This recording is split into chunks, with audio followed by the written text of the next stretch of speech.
warahmatullahi wabarakatuh. Bertemu lagi dengan Umi Nini Kawan dalam Sirah Nabawiyah, pembacaan Kisah Rasulullah SAW bab yang ke-29. Semua saudara-saudaraku, muslim, muslimin, mukmin, mukminat, anak-anakku, cucu-cucuku, saudara-saudaraku, sahabat-sahabatku semua dimanapun berada, semoga kalian semua dalam lindungan Allah SWT dan dalam keadaan sehat walafiat. Amin ya robbal alamin. Dalam pandemi COVID-19 ini, ikutilah protokol kesehatan yang dianjurkan oleh pemerintah.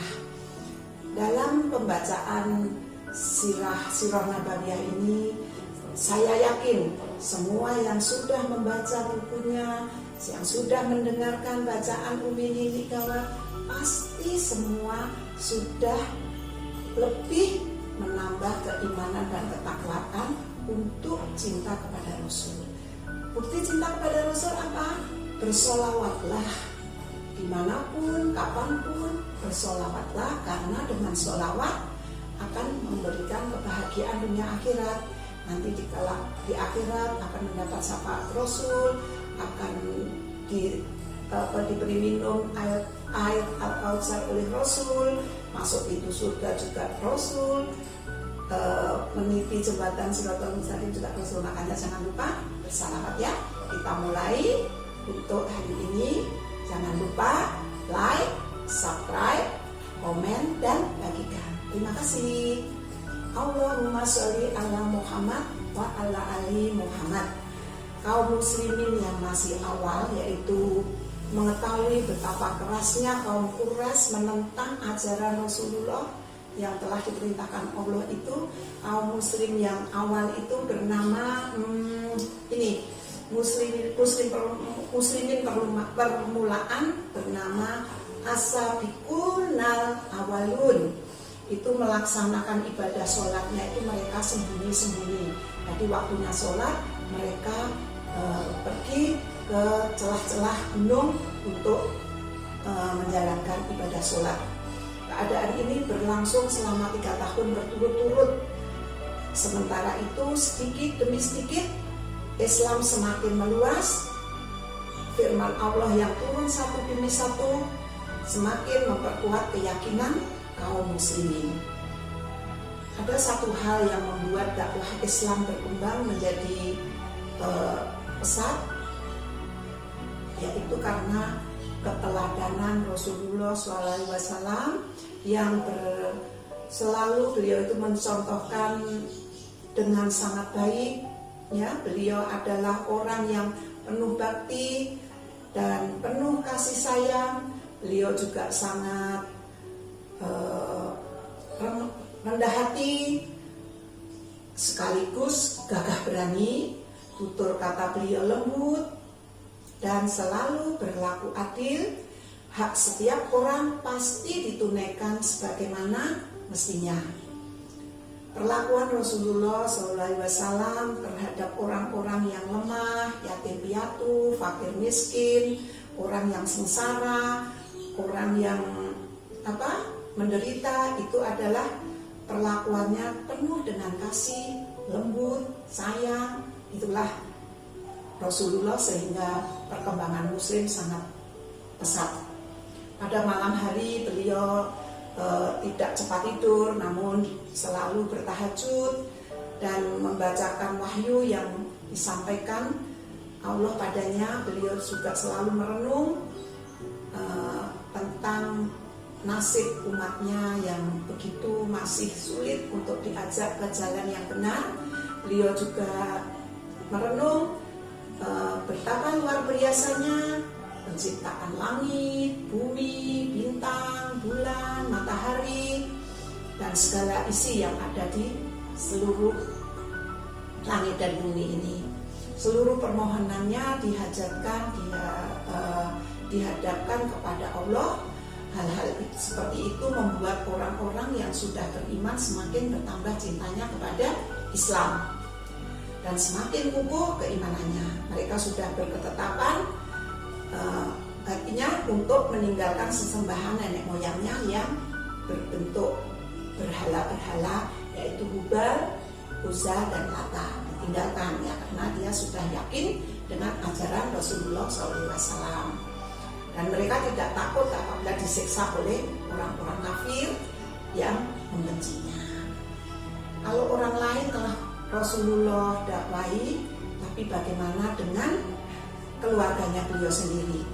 Apakah beliau juga berdakwah kepada paman-paman beliau yang sebagaimana merupakan orang pembesar Quraisy yang disegani, dihormati?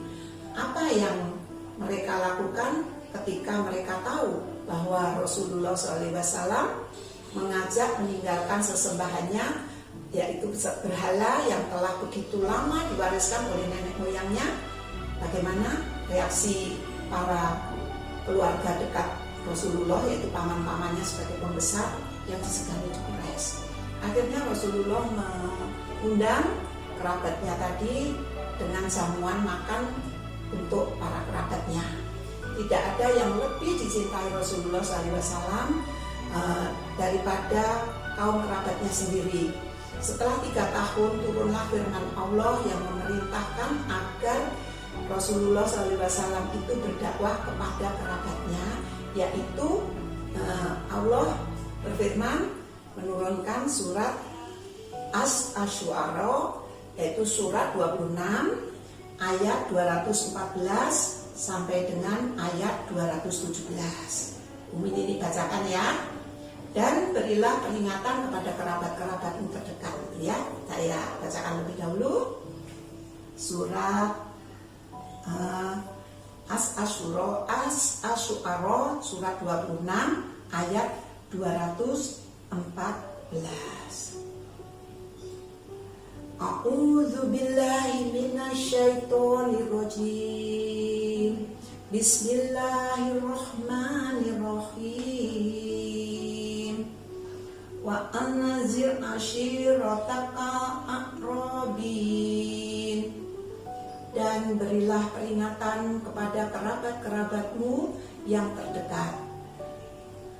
Ayat 215. Wahfid janahaka liman ittaba'aka minal mu'minin.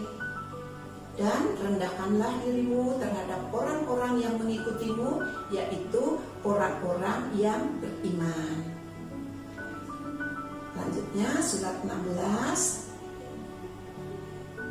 Wa in asoika faqul inni bari'um mimma ta'malun.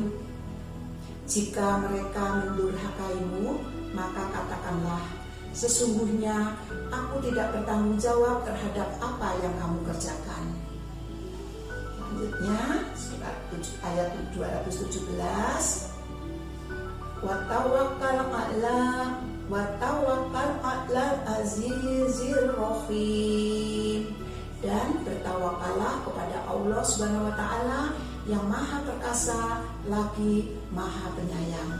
Maha benar Allah dengan segala firman-Nya.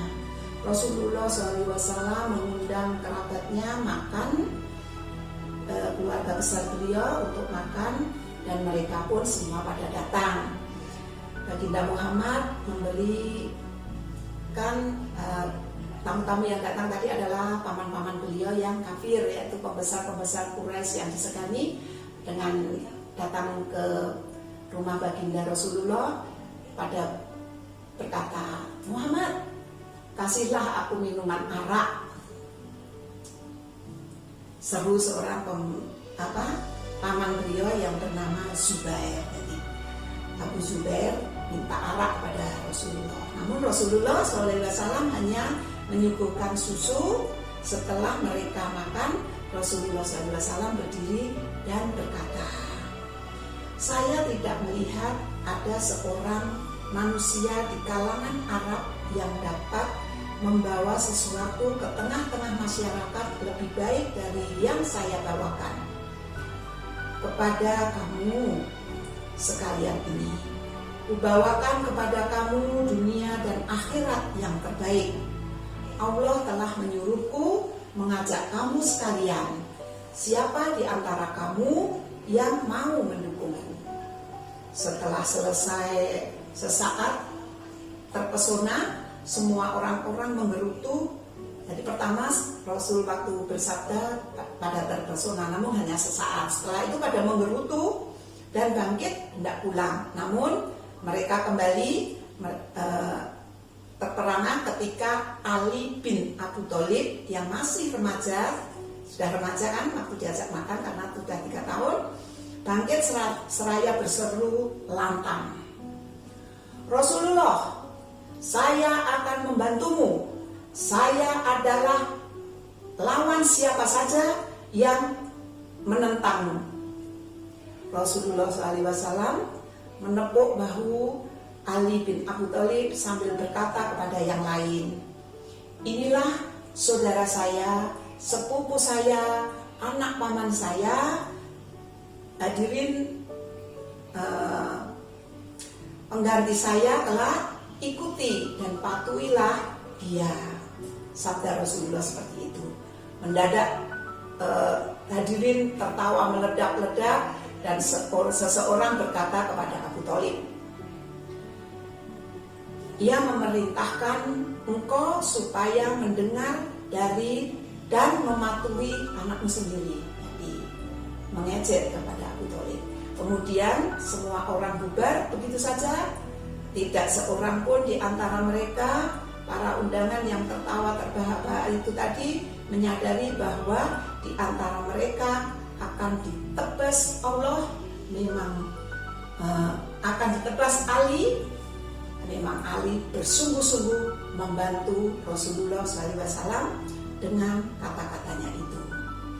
Kemudian Walid bin Mughirah. Pada awal kenabian ada seorang bernama Walid bin Mughirah yang waktu Rasul menjadi utusan Allah pada awal-awalnya, ada seorang bernama Walid bin Mughirah. Ia mempunyai 2 sahabat yang merupakan penyair yang hebat. Dengan syair-syairnya mereka berusaha menjelek-jelekan baginda Muhammad SAW. Walid mempengaruhi orang-orang banyak dengan syair-syairnya, mengajak 2 sahabatnya tadi yang pandai bersyair tadi. Penduduk Mekah tidak menghiraukan. Meski ajaran Rasulullah SAW sudah meluas dengan cepat, penduduk Mekah masih sangat berhati-hati dan tidak terlalu hirau. Mereka menduga ajakan Rasulullah itu akan hilang dengan sendirinya dan orang akan kembali menyembah berhala-berhala yang kepercayaan daripada nenek moyang mereka. Yang akhirnya yang menang pasti nanti sesembahan mereka, patung yang bernama Hubal, Lata dan Uzza. Pikir mereka seperti itu, tidak sadar bahwa keimanan murni yang diajarkan Rasulullah SAW tidak dapat dikalahkan karena itu langsung Allah yang memberikan firman-Nya kepada Rasulullah. Jadi itulah orang kafir sangat menyepelekan sekali dan tidak takut nanti kelak di akhirat, dia hanya mementingkan kehidupan dunia. Begitulah kisah Sirah Nabawiyah, kisah Rasulullah bab yang ke-29. Kita bertemu lagi esok dengan bab 30. Jangan lupa apabila Umi Nini ada salah dan keliru, dimaafkan ya. Billahi taufiq wal hidayah. Wassalamualaikum warahmatullahi wabarakatuh.